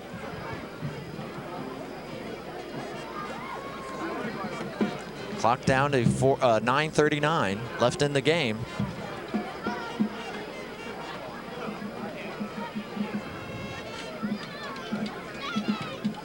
Kilkenny inside, touchdown. Sabatino, number 33, with the score. So a lot of people getting involved in the scoring tonight. Sermonello with 2, Guam with 2, Tangway, the touchdown reception. Sabatino, 1-yard run. And Beatty's on to make it, looking for the 42nd point of the evening. And this would be his 6th point after touchdown, and I have to think that that's treading in some record-breaking area. Well, Jim, I got to think this is the biggest home opening win for East Brunswick. Quite a long time. We know that. Snap put down. Beatty's splits the uprights. 42-0 East Brunswick. Still over 9 minutes to play in this 4th quarter. It's really East Brunswick is from a scoring ratio. I think they're batting around 600 here for each drive. Well, it's a different type of opener for East Brunswick. We talked about the fact that for years they played a lot of the tough Red Division teams and Piscataway they used to open up against, and out of conference teams as well that were super teams there, and then they usually came on strong at the end of the year. Trying to make that state playoffs and whatnot. Now they got some teams in the beginning, different teams in the beginning of the year. Perth Amboy and Bishop Bar, I believe, after that. Yeah. They and I think that's just certainly a better chance for them to get out of the blocks here. And I think it may make a difference because a Marcus Borden team is known for building momentum and getting stronger at the end of the year. I think the only misgiving when you open up against a team like North Brunswick is that I've been noticing that power points for state playoff competition or qualification, they start to become very tight. And if you're going to play a Group 3 team like North Brunswick, you're lessening, and plus Bishop Bar is another. But you certainly get more power points for a win than you do a loss, Jimmy. That's for sure. Yep. So that's another way of looking at it. Yep. But they have Bishop Bar as their number 3 opponent, and I don't know where they come in as far as power points are concerned. Beatty's to kick this thing off, and a line drive kick fielded at the 15-yard line, and that's number 22. That's Jermaine Ruffin. I tell you, Jermaine Ruffin, I'm sorry. John, I can't believe we're talking power points before the end of the first game already. Actually, you really have to. You know that? I'll tell you what, it's that complicated. You not only look at how many power points that you get for winning games, but also every time you beat an opponent, okay, you look at their schedule for the rest of the year because that means additional power points. Well, that's a little too complicated for us for the first game anyway. North Brunswick, looks like they have a new quarterback in there. I'm trying to pick up the number on the young man. Number 13, he calls a timeout. Good move. And that's Paul Kostick. And I tell you, he must be a smart student because his very first play at quarterback, and he calls timeout. He saw something he didn't like, and he wasn't taking any chances. They had 10 players on the field is what it was. He saw the East Brunswick defense. That's why he called timeout. Oh, boy. But let's talk a little bit about from Joe Policastro's Jr.'s view. Certainly, very tough game initiation to the Red Division here, and how his team's going to respond to this. They gotta understand in the Red Division they're going to see a lot of teams as strong as East Brunswick or stronger, and so it could be a very tough year for North Brunswick. After the Bears, they meet Bishop R, then J.P. Stevenson, Piscataway, then Edison after that, so it doesn't get much easier for them. The only breather is the last game against South Brunswick. Jimmy, let me ask you, and maybe for the fans at home, North Brunswick petitioned to get into the Red Division, or they were placed into the Red Division? Yeah, they really didn't have a choice about it. Quite frankly, it was a matter of other teams in the division not having as many students, and that automatically brought them down to the next level. All right, Kostic now calling signal, steps back, looks to his left, ball's tipped away. And I want to just clarify that a little bit more with the Madison Central, I believe, was in the red division, but now what happened was Cedar Ridge and Madison combined, so you have one team, and it left a vacancy in the white division. And you got to. And if you want to make it a little bit more confusing, news coming out just today, there's going to be 4 divisions, John. They're going to be moving in 1995. They're going to make 4 different divisions. So that's the GMC doing a lot of work there. Kostic will try it again, 2nd and 10 from his own 29. Young man tries the second pass and has it knocked away. He has the ball knocked away, and he's knocked down as well. And he seems to be trying these little out passes. Tried it to the left side the first time, came back to the right side.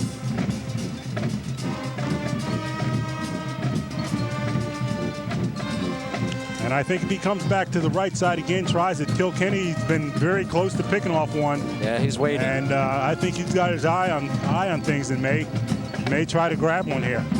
I imagine the Bears will be heading over to South Plainfield to see Perth Amboy open up against. Nice cutback. Boom, and wow. Tim Achi-Patosho takes down Ruffin at the 40-yard line. I tell you, almost want to give him 2 points for that on that takedown. I'll give you 2 points for pronouncing the name. That was great. And Ruffin picks up the first down, one of the rare first downs by this North Brunswick offense tonight. Jermaine Ruffin, number 44.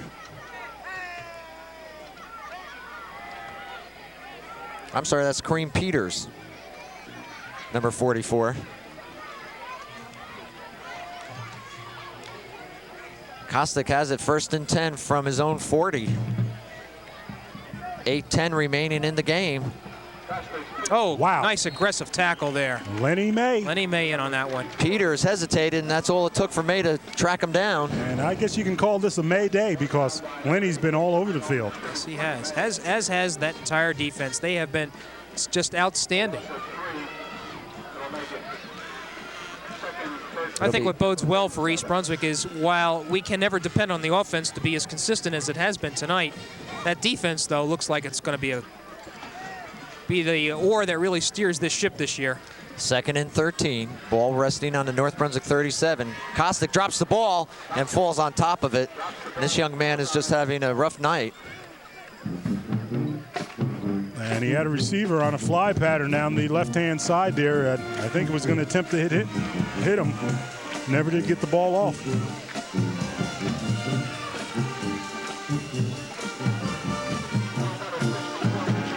Clock continues to move, and that may be North Brunswick's best ally at this point.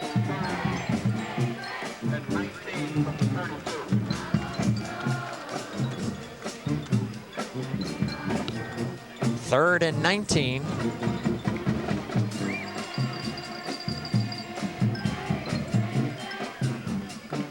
Kostic, short drop, puts it up deep, looking for Grady, overthrown. Achi-Patosho was down there. And it'll bring up another punt situation for North Brunswick.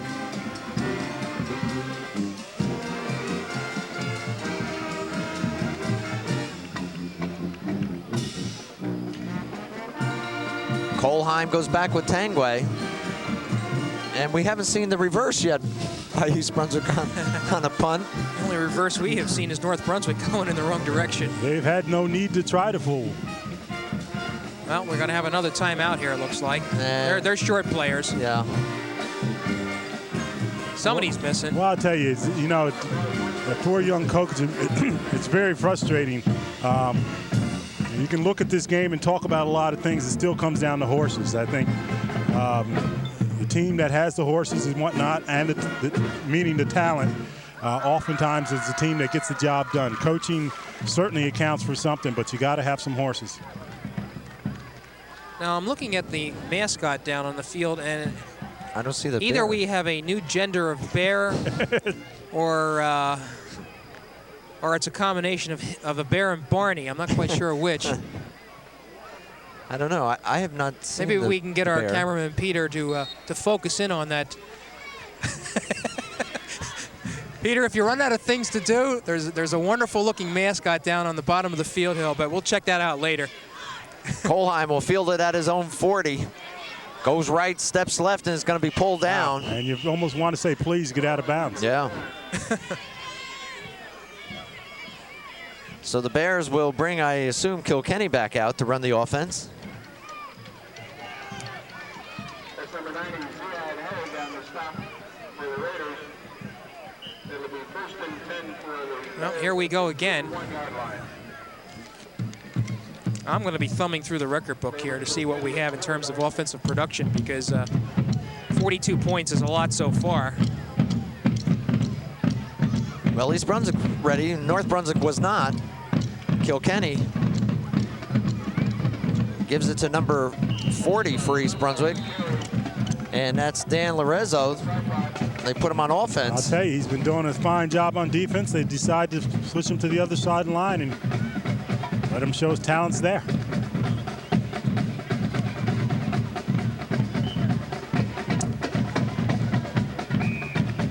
.550 remaining in the game, and officials take a timeout. They have an equipment problem. Convery going over to the sideline.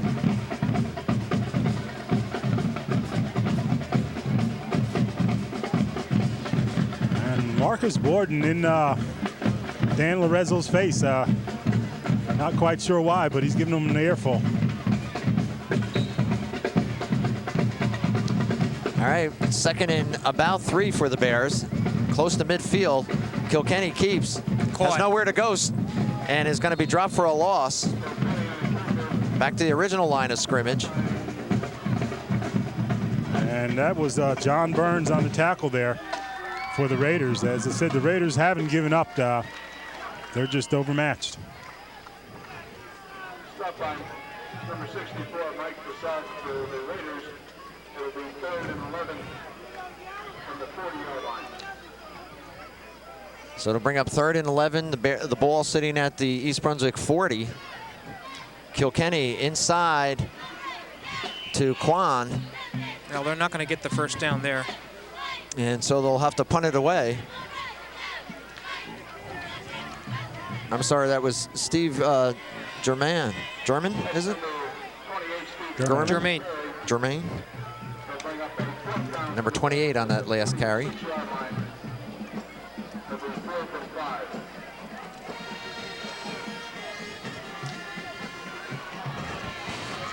Well, the only record I think And East Brunswick has to take a timeout. Short a few men.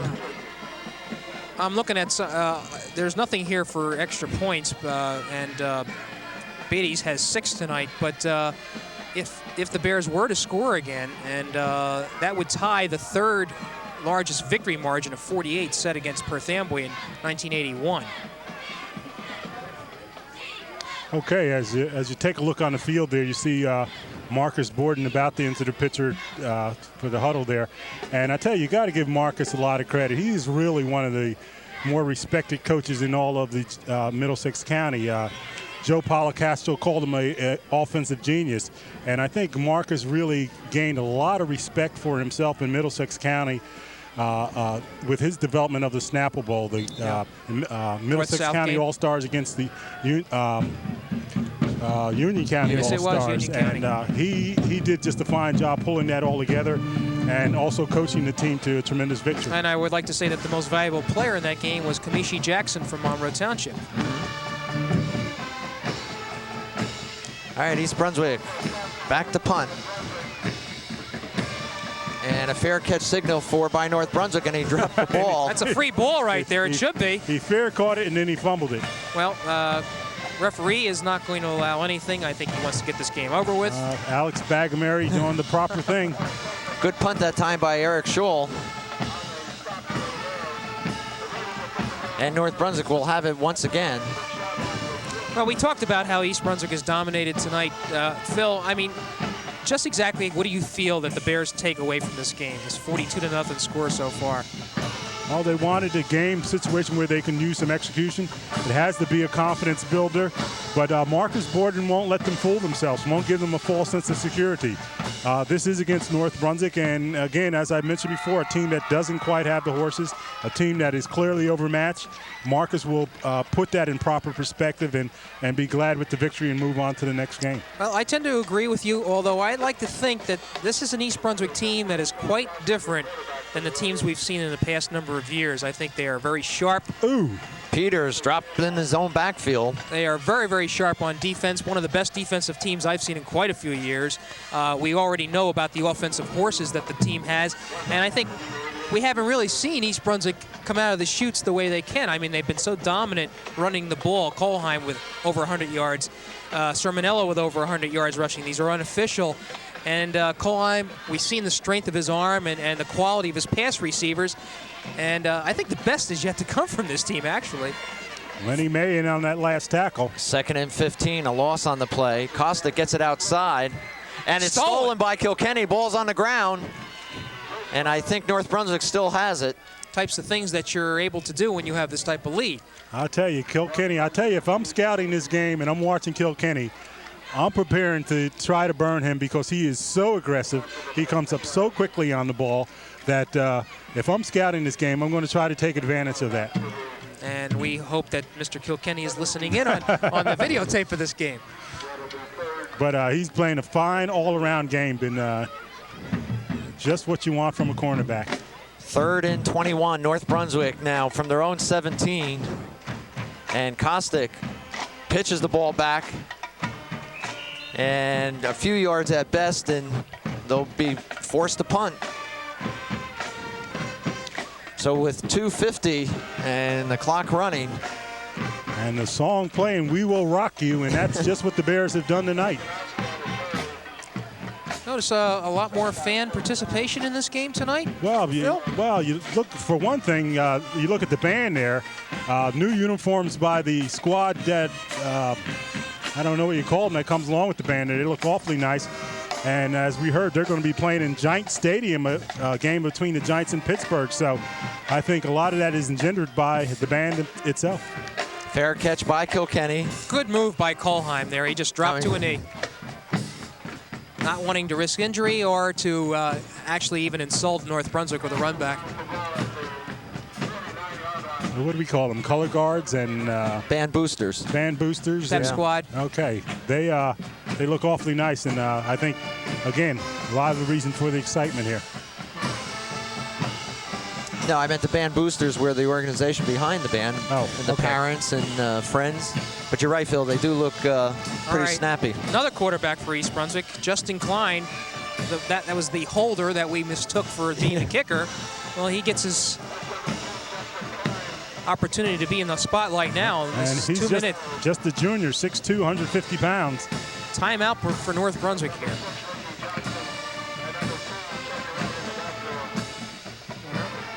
I have to believe this timeout is meant for things in the future and not for this game right here. Well, let me ask you this. I mean, I didn't see any team charged with the timeout, and I assume they've not added a 2-minute timeout in the high school game, or have they? No, it was North Brunswick timeout. It was North Brunswick, okay. And Mark Zielinski is getting a welcome to the Red Division. You see him out on the field there, and again, a teammate of Joe Policastro Jr. at Columbia came over to help him with the defense, and a tough opening start, but things will get better for them, I'm sure. Final 2 minutes of this game. Klein hands off to Johnson, and Ricky picks up about 6 yards. I'll tell you, fine run by Ricky Johnson there. Well, you certainly have to be pleased with what you've seen tonight, both offensively and defensively for East Brunswick. Where it leads, we're not sure, but you've got to be excited. First time in the last couple years that East Brunswick has put out a team with size, speed, and talent of this nature. And in the tough Red Division, it's going to be tested. Whoops. Klein was just able to get that. Yeah, Klein just got it into, I believe, Johnson. Well, what happened is again, this is an offense where you read and whatnot. The quarterback decides who gets the ball or not. The fullback decided this time that I'm taking the ball, and that's what he did. Just took the ball from the quarterback, even though the quarterback wasn't ready to give it up.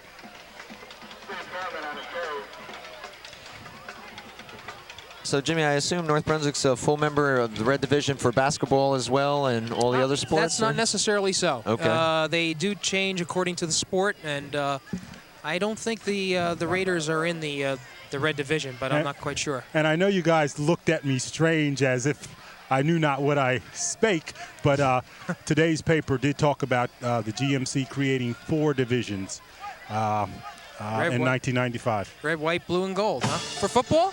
For football. Interesting. So there's a chance for you yet, Phil? Well, I didn't know that. Let's just say there's 5 per division. I didn't know there was 20 teams in the GMC that play football. Unless they're going to bring some outsiders. We'll have to see about that one. Union is coming. Ricky Johnson. And Ricky plows forward as the clock's down to 30 seconds. I bet you that's the last play right there. It should be. And what a tremendous opening night for the Bears. I'll tell you, if you're out on the field right now and you don't want it to be the last player, if you've just gotten in the game and you're not talking about running the clock out, you want to get a play in where you can play. Klein will bring him up with about 9 seconds to go in the game, and they may not even get this play off. 5 seconds. And they do. And that'll do it. Our final from East Brunswick High School, the Bears 42, North Brunswick Raiders nothing, and a shutout to start the 1994 season. And I couldn't think of a better way to start a season. I agree. I think if East Brunswick coach Marcus Borton had mapped out what he would want to accomplish in an opening game, offensively and defensively, he got his wish. It was mission accomplished. No doubt about it. Again, we keep talking about what a game like this does and what do you get out of it. But he's got to be extremely pleased. They've worked hard all summer. They had double sessions camps to get ready, and today they were ready, so they got to be pleased with themselves. Well, the Bears will be off next week, and then they come back home here to take on the Panthers of Perth Amboy, and we'll be with you here on Channel 8 to bring you that game. But we're pleased to start off the season with a big win and a shutout at that. So for Phil Hill and Jim Allinder, I'm John Meggliolaro saying good night and thanks for being with us. And he's going to put it up for the first time tonight. He's got Tangway in the corner. Touchdown, East Brunswick. I'll tell you. Here you go. First and goal from the Bears. They're knocking at the 5-yard line. Holheim to Sermonello. He's got room. He's in. Touchdown, East Brunswick. Sermonello in. He's in. Standing up. And his second touchdown of the evening makes it East Brunswick 20, North Brunswick nothing. Holheim, a little counter inside. We have a new back here. That's number 20 for East Brunswick. He's going to go in for the score. Well, whoever he is, what a debut. And that is number 20. That's Quan. Right. Matt Quan. There goes Quan, his second touchdown of the night. Wow. And that's Quan, 2 touchdowns on 2 carries. Inside, touchdown. Sabatino. Sabatino, number 33, with the score.